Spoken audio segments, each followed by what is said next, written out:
আপনারা যদি আমি একটা প্রশ্ন করি যে একটা ভিক্ষুকের ইনকাম কত মফস্বল শহরে, আপনি বলতে পারবেন?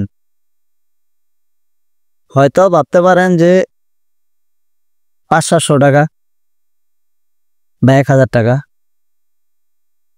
আসলে এটা আপনার ধারণার বাইরে একটা ভিক্ষুকের ইনকাম কত হইতে পারে। এখন আপনি বলতে পারেন যে ভাই আপনি জানেন কেমনে?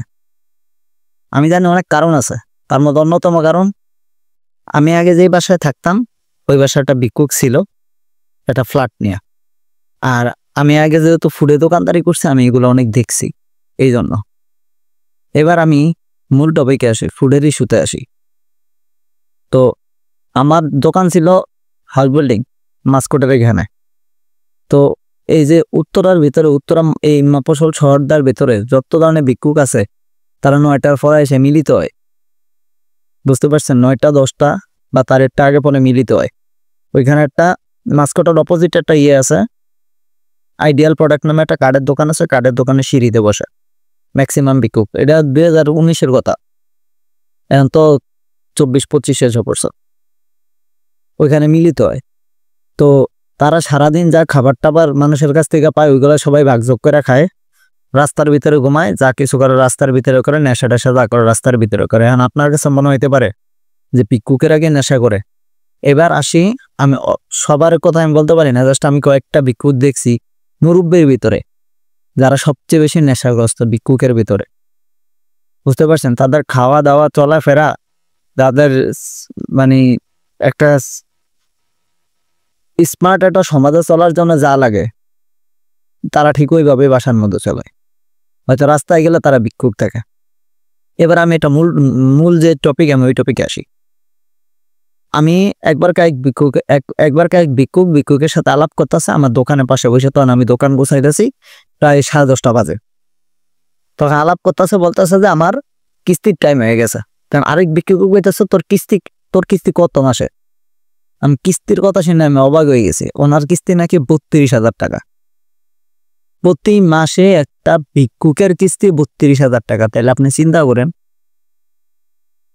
আবার উনি কিন্তু একা ভিক্ষা করে না, ওনার একটা মেয়ে আছে, মেয়েরে দেয়া ওনার মারে ভিক্ষা করায়, হুইল চেয়ারে বসায়া। মেয়ে নানির হুইল চেয়ার সারাদিন টানে। আরো 2-1জনের কথা বললো। রেন্দে ভাই সত্য বাস্তব ঘটনা, কোনো মিথ্যা ঘটনা না। আপনি জিনিসটা চিন্তা করছেন যে একটা ভিক্ষুকের ইনকাম কত হইতে পারে? আমার বাসায় যেটা থাকতো, ঠিক আছে, আমার পাশে যে থাকতো ওইখানে উত্তরাতেই, ওনার শুধু ফ্ল্যাট ভাড়া ছিলই প্রায় 14,000 টাকার উপরে। ছোট ছোট দুইটা রুম মিলে 14,000 টাকা ভাড়া থাকতো, আর আমি থাকতাম সাবলেট। এবার আপনি বুঝতে পারছেন যে একটা ভিক্ষুকের ইনকাম কত হইতে পারে?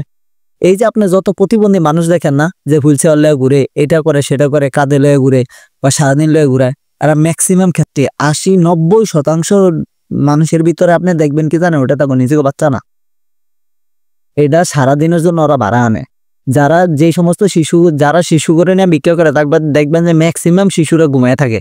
কেন? কয়টা শিশু জায়গা থাকে আপনি দেখছেন? কয়টা শিশু জায়গা অবস্থা, কয়টা শিশু নিয়ে বিক্রি করতে একটা ভিক্ষুকে? ওরা করে না, কারণ ওই শিশুটারে সকালবেলা ঘুমের ওষুধ খাওয়ায়, সারাটা দিন সে ঘুমায়।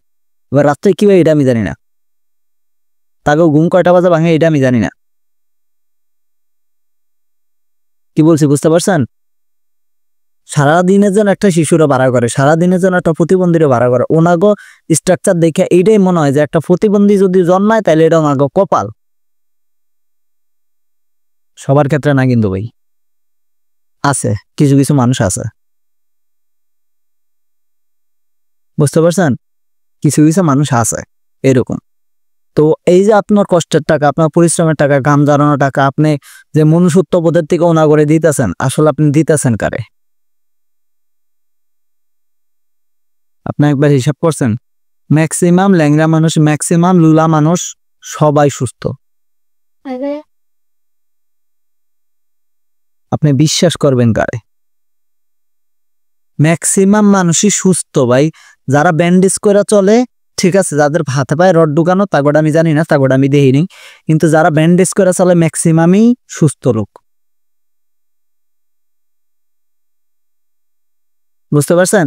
আমি এমনও ভিক্ষুক দেখছি যে ভালো ভালো রেস্টুরেন্টের থেকে ভালো ভালো বেকারির থেকে খাবার চাইয়া আনে, ঠিক আছে, খাবার চাইয়া এনে ওই খাবারটা আবার বাইরে বিক্রি করে, আর ওইটা কেনার জন্য মানুষ থাকে।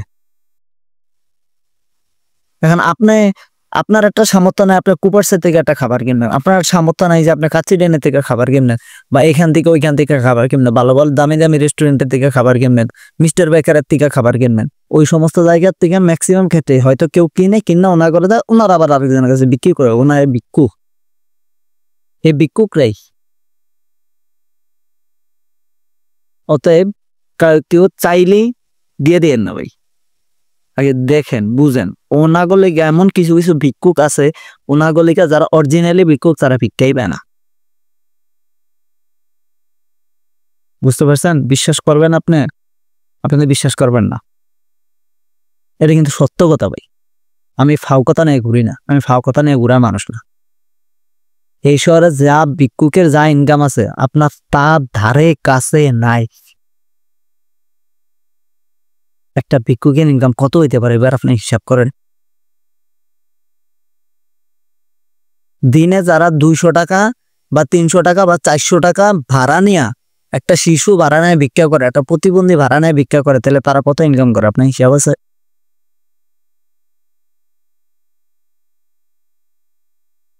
আপনি সারাদিন অটো চালাইবেন, আপনার অটো চালায় 500 টাকা জমা দেয়া, আর বাকি বাড়িতে যে 500 টাকা নিতে পারবেন কিনা এটা সন্দেহ আছে। আর আপনার কাছে আরেকজন চাইলো, ঠিক আছে, আপনি বুঝলেন না শুনলেন না, আপনি দিয়া দিলেন। আপনার টাকা আপনি যারা মন চায় তারা দেন, কিন্তু ভাই দেওয়ার আগে বুঝে শুনে দেন যে আসলে তারা দেওয়া ঠিক হবে কিনা।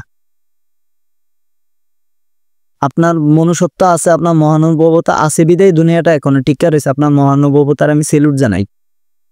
কিন্তু হিসাব করে টাকা দিয়েন, কারণ পরিশ্রম আপনার, টাকা আপনার, শ্রম আপনার। এই পরিশ্রমের মূল্য আছে, টাকারও মূল্য আছে। ধন্যবাদ।